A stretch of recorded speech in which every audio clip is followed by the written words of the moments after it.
Breaking news! We interrupt our regular programming to bring you critical information about Hurricane Michael, which is right now making landfall in the Florida Panhandle with catastrophic force. We're getting reports right now.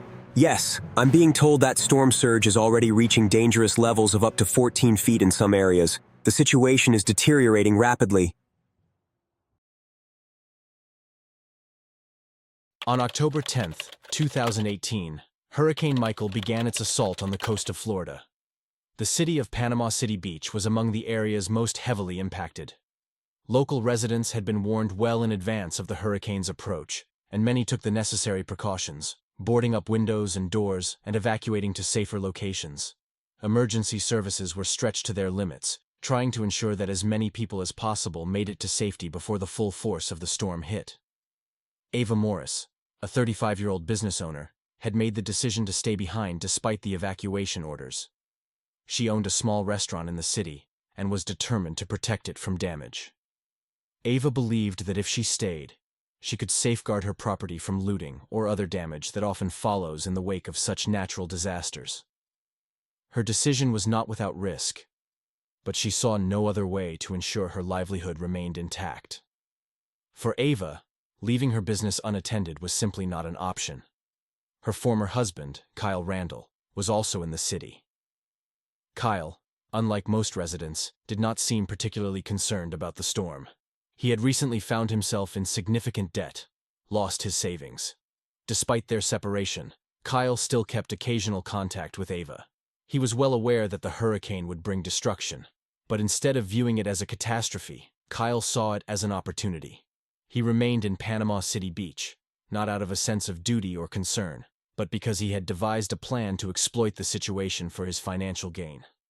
As the storm intensified, winds began to roar, and the waves from the Gulf of Mexico crashed violently against the shore. In the early hours of the morning, the first real signs of damage began to appear throughout the city. Streetlights flickered before going dark, and the once busy streets were now eerily deserted. Debris from nearby buildings was swept away by the relentless winds, leaving behind a trail of destruction. Ava, inside her restaurant, could hear the deafening sounds of the hurricane outside. She had taken every precaution she could, but as the storm continued to grow stronger, she began to realize that her efforts might not be enough. Windows rattled under the pressure of the wind, and water began to leak in from beneath the doors. The power had already gone out, leaving her in darkness, save for the occasional flash of lightning that illuminated the chaotic scene outside. Meanwhile, Kyle was in his own home, a small, modest house that was located not far from the beach. Unlike Ava, Kyle had not bothered to prepare for the storm. He had not boarded up his windows, nor had he taken any measures to protect his property. His calm demeanor contrasted sharply with the frantic preparations of others in the city. He spent most of the evening casually observing the weather reports and waiting for the storm to pass. To him, the damage that would inevitably follow the hurricane was a necessary step in his plan. Hurricane Michael reached its peak intensity. The winds increased to over 150 miles per hour, and the storm surge flooded large parts of the city. Trees were uprooted, homes were destroyed, and businesses were left in ruins. Panama City Beach, once a bustling coastal town, now resembled a war zone. For Ava, the situation had become dire. The restaurant was no longer safe, and she had no choice but to retreat to the back of the building, where she hoped the structure would hold long enough for the storm to pass.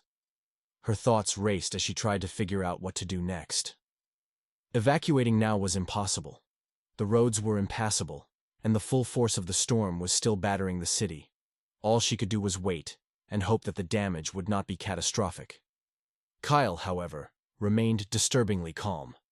He knew that in the aftermath of the storm, insurance claims would be filed, and the value of the damage could be manipulated.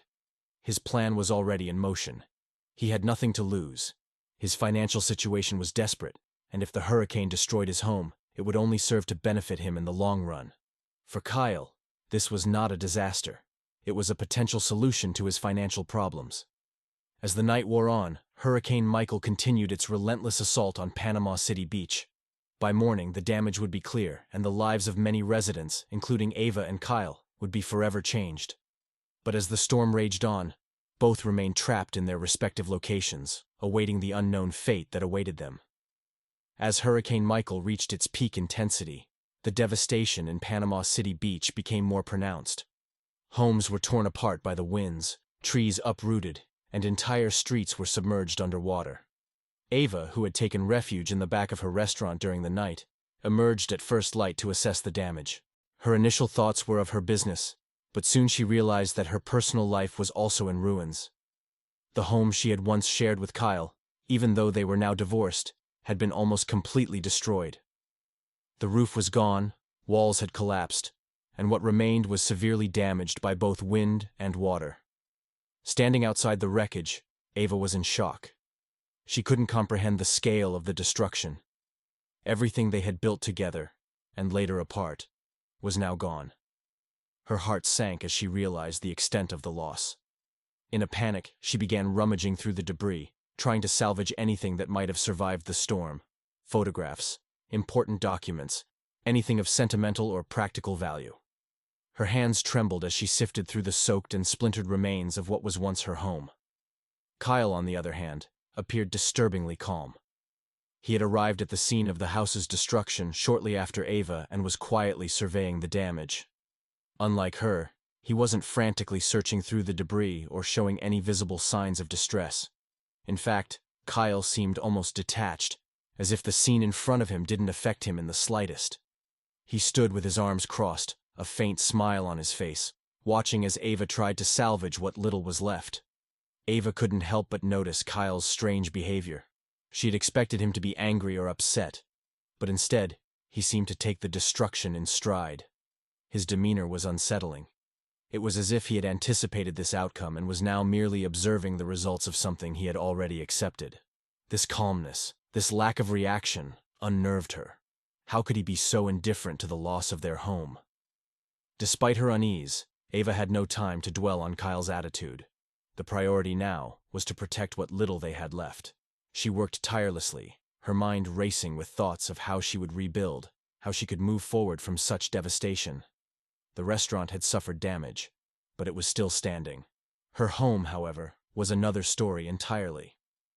The realization that it would take months, perhaps years, to recover from this disaster began to set in, and with it, a sense of overwhelming despair.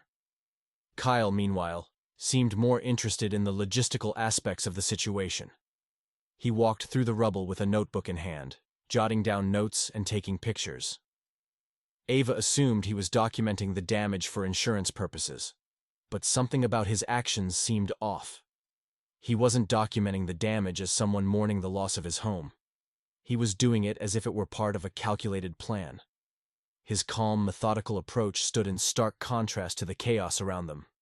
At one point, Kyle turned to Ava and remarked, "This is bad, but it's not the end of the world. We'll figure it out."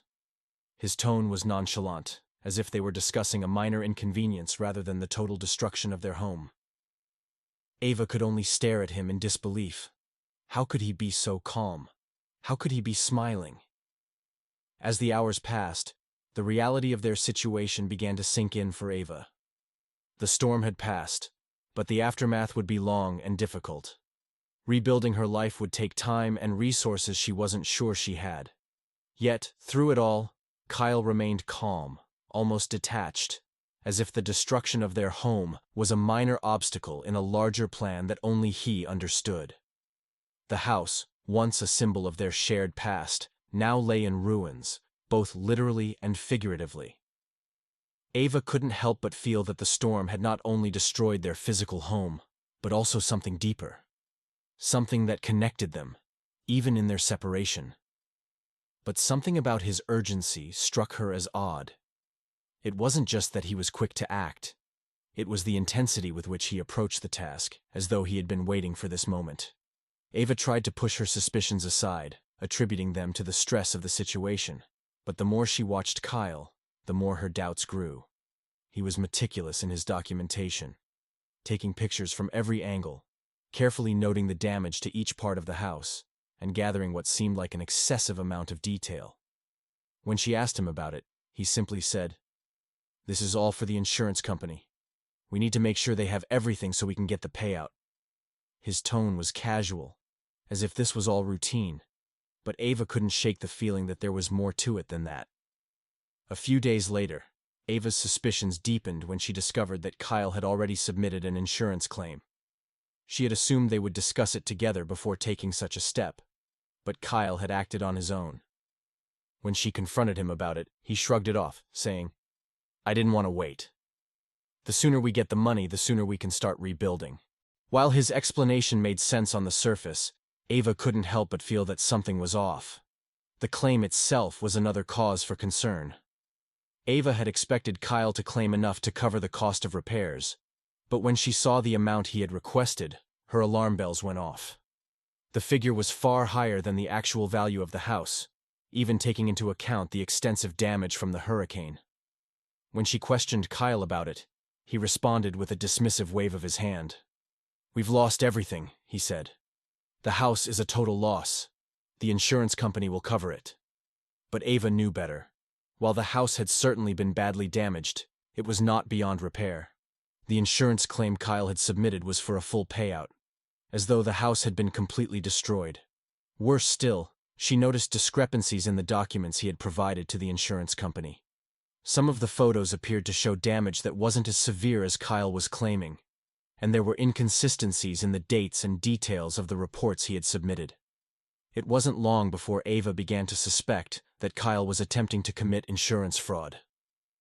The more she thought about it, the more everything began to make sense. His calm demeanor during and after the storm, his obsessive documentation of the damage, the inflated insurance claim. It all pointed to one conclusion. Kyle was using the hurricane as an opportunity to get out of his financial troubles. Ava's mind raced as she considered the implications of what she had discovered. If Kyle was indeed committing fraud, she could be implicated as well. Her name was still on the house, and any investigation by the insurance company could drag her into the mess he was creating. She had no intention of being part of his scheme, but confronting him directly seemed risky. Kyle had always been manipulative, and she wasn't sure how he would react if she accused him outright. For now, Ava kept her suspicions to herself. She needed more proof before she could take any action.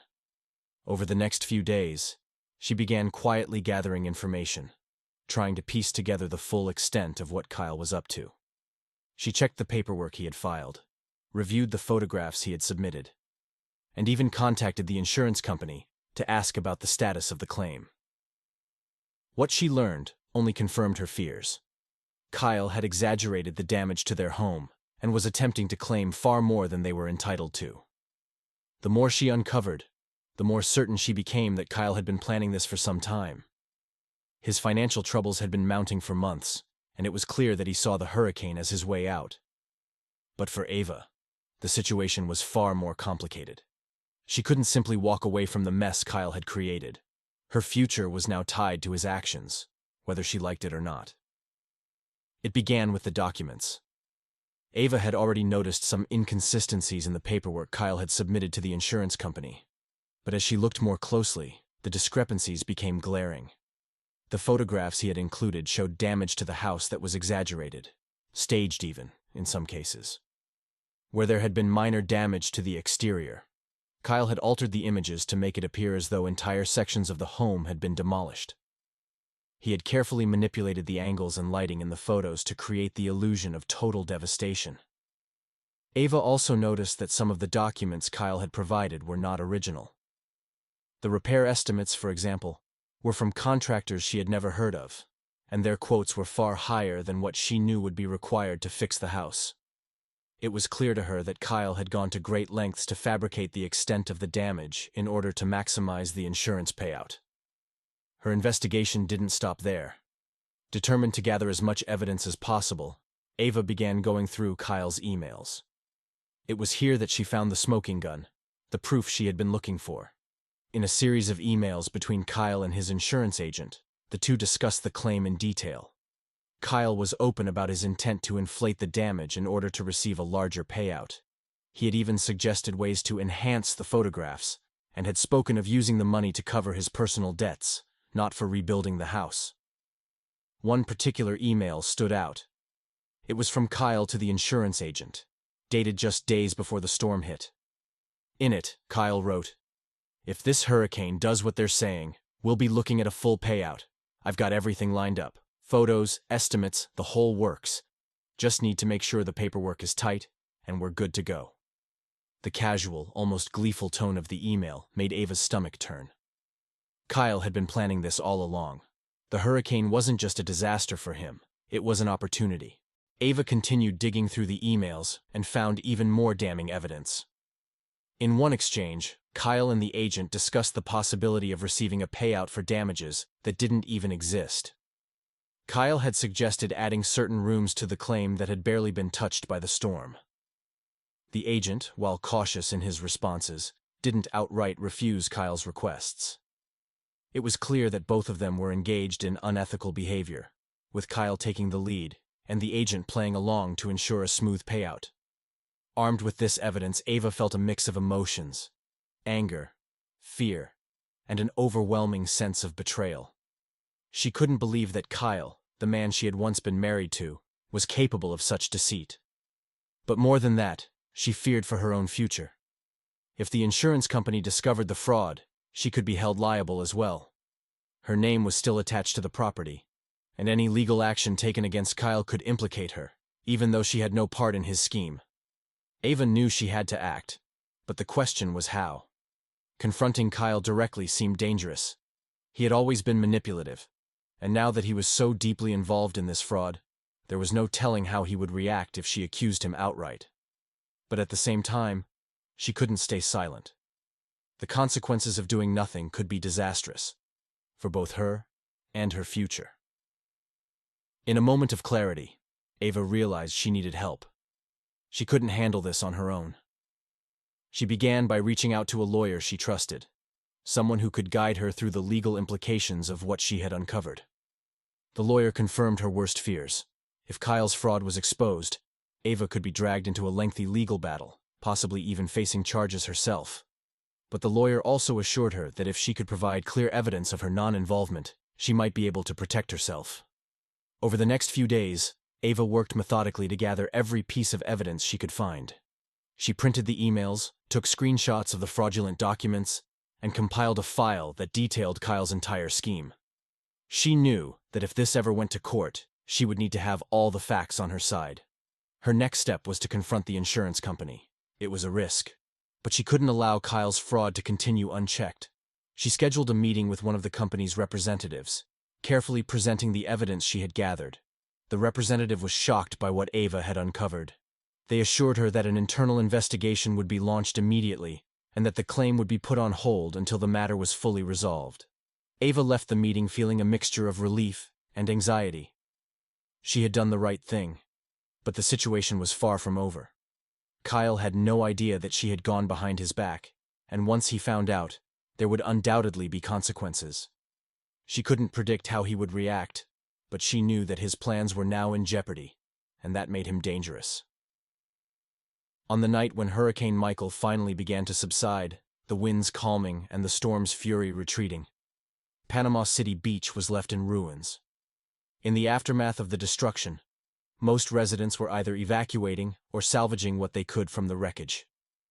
Ava Morris, however, had relocated to a temporary shelter, trying to distance herself from the turmoil caused not only by the storm, but by the troubling discoveries she had made about Kyle Randall. Kyle, aware that his scheme was unraveling, grew increasingly desperate. The insurance fraud was on the verge of being exposed, and Ava's involvement with the insurance company had not gone unnoticed. He had sensed that something was off in her behavior in recent days. She had been avoiding him, her conversations were tense, and she no longer confided in him.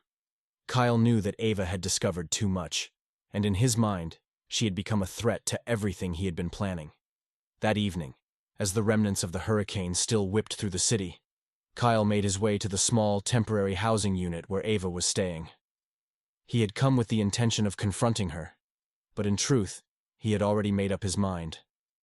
The pressure of his mounting debts, combined with the fear of being exposed as a fraud, had pushed him to the breaking point. He couldn't afford for Ava to betray him. When Kyle arrived, the tension between them was palpable. Ava immediately sensed that something was wrong.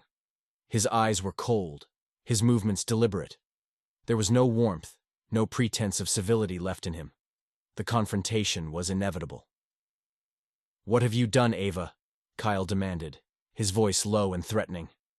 "I know you've been talking to the insurance company. You think you can just ruin everything for me." Ava, though frightened, stood her ground. "Kyle, this has gone too far. I know what you've been doing, and I won't be a part of it. You've lied about everything. I've already told them the truth." Her words only fueled Kyle's anger. His face twisted with rage as he moved toward her. "You think you're going to get away with this? You think they'll believe you over me?" The argument escalated quickly. Ava tried to reason with him, to appeal to whatever shred of humanity she believed might still exist in him. But it was too late. Kyle was beyond reasoning. In his mind, there was only one solution to his problem, and Ava was standing in the way of that solution. As the argument reached its peak, something inside Kyle snapped. He lunged at Ava, his hands wrapping around her throat. Ava struggled, desperately trying to break free, but Kyle was stronger. His grip tightened as he pinned her to the floor. In a moment of blind rage, he squeezed harder, cutting off her breath, ignoring her frantic attempts to fight back. It didn't take long. The life drained from Ava's body as Kyle held on, his fury overpowering any sense of guilt or remorse. When it was over, he stood above her lifeless form, breathing heavily, the gravity of what he had just done beginning to sink in. He had crossed a line from which there was no return, but Kyle's mind was already working on a way out. He wasn't going to let Ava's death ruin his plans. Instead, he would use it to his advantage. The storm had left the city in chaos, and the destruction was widespread. People had died in the hurricane, and homes had been reduced to rubble. In the confusion and aftermath, it wouldn't be difficult to make it look like Ava had been another victim of the disaster. He quickly set to work, moving Ava's body back to the remains of their destroyed home. The area was still littered with debris, collapsed walls, shattered glass, pieces of furniture scattered by the wind and rain. It was the perfect cover.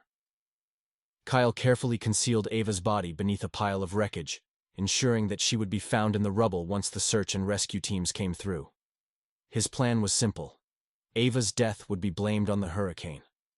In the chaos of the aftermath, no one would question the circumstances too closely. Kyle would mourn her loss publicly, playing the role of the grieving ex-husband. He would even claim that he had tried to convince her to evacuate, but she had been too stubborn to leave. The insurance money from the house would still be his, and with Ava gone, there would be no one left to expose his fraud. By the time Kyle was finished, the night had grown eerily quiet. The winds had died down, and the storm had finally passed, leaving only destruction in its wake. Kyle looked down at the wreckage where Ava's body now lay hidden, and for a brief moment, he allowed himself to feel relief. He had done what needed to be done. In his mind, it was the only way to protect himself from the consequences of his actions. He walked away from the scene, his heart still racing from the adrenaline of what he had just done. But as he left, a gnawing sense of unease began to creep in. He had committed the ultimate act of betrayal, and while he believed he had covered his tracks, there was a part of him that knew the truth could never be fully buried. Just like the storm, the consequences of his actions would eventually come crashing down on him. Ava's murder, disguised as a casualty of the hurricane, was the final piece of his plan. In the days following Hurricane Michael, as the residents of Panama City Beach began to pick up the pieces of their shattered lives, the local authorities faced an overwhelming task. Search and rescue teams scoured the wreckage, identifying victims of the storm, cataloging the damage, and assisting survivors. Among the many casualties was Ava Morris, whose body was discovered beneath the ruins of her former home. At first glance, it appeared she had been just another tragic victim of the hurricane's wrath. But as the investigation unfolded, the police began to suspect that something far more sinister had taken place. The initial report listed Ava's death as the result of injuries sustained during the hurricane, but a few details didn't add up. While the destruction in the area was severe, Ava's injuries were inconsistent with the kind typically caused by falling debris. The coroner's examination revealed that Ava had not died from blunt force trauma or any other obvious external injuries related to the storm. Instead, she had died from asphyxiation, a fact that raised immediate red flags with the authorities. The police launched a formal investigation into Ava's death, reclassifying it as suspicious.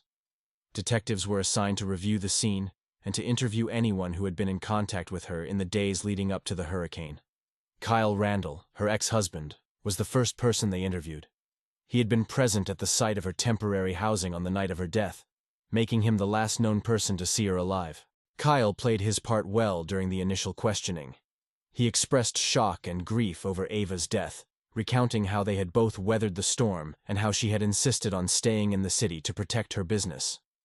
He told the officers that he had tried to convince her to leave, but she had refused. According to Kyle, their relationship had been amicable, despite the divorce, and he had nothing to gain from her death. He portrayed himself as a concerned ex-husband, devastated by the loss. But despite his composed exterior, the investigators weren't convinced. Several details began to emerge that painted a different picture. First, Kyle's financial troubles were no secret.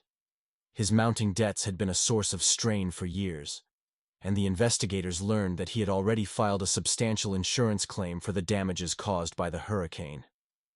The amount of the claim, far exceeding the actual damage to the property, suggested that Kyle had been planning to use the storm as a way to dig himself out of debt. Moreover, the police obtained testimony from Ava's friends and colleagues, who revealed that Ava had recently expressed concerns about Kyle's behavior.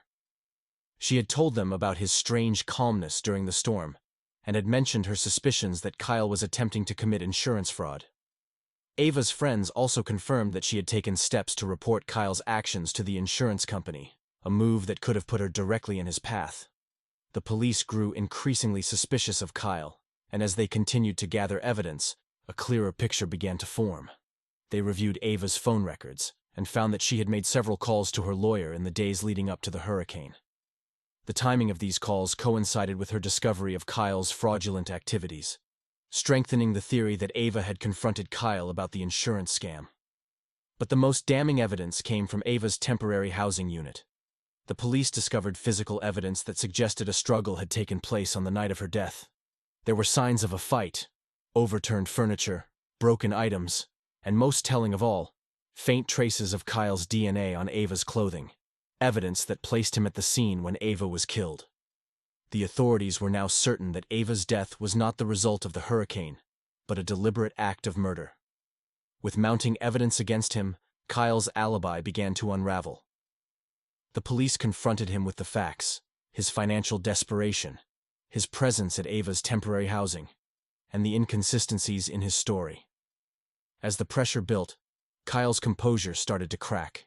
His initial cooperation gave way to evasiveness, and eventually, outright hostility. Faced with the growing mountain of evidence, Kyle attempted to change his story. He claimed that he had gone to see Ava that night to try to reconcile with her, but they had gotten into an argument. According to Kyle, Ava had become hysterical, and in the heat of the moment, things had escalated. He insisted that her death had been an accident, that he hadn't meant to kill her. But the investigators were not swayed. The evidence painted a different picture, a premeditated murder, carried out in the midst of a natural disaster, with the hope that the chaos of the storm would cover up the crime. In the weeks that followed, the case against Kyle grew stronger. Witnesses came forward to testify about his erratic behavior, his financial motives, and his volatile relationship with Ava. The police compiled a thorough case, complete with physical evidence, testimony, and a clear motive.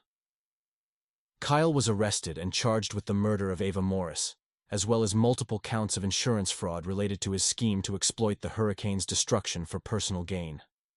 As the case made its way to trial, the true nature of Kyle's actions came to light. He had not only planned to defraud the insurance company, but had seen Ava as an obstacle in his path, someone who needed to be silenced before she could expose him. The hurricane, in Kyle's mind, had been the perfect cover for his crimes, but in the end, it was the very thing that had brought his downfall. Kyle received 25 years in prison without the possibility of parole.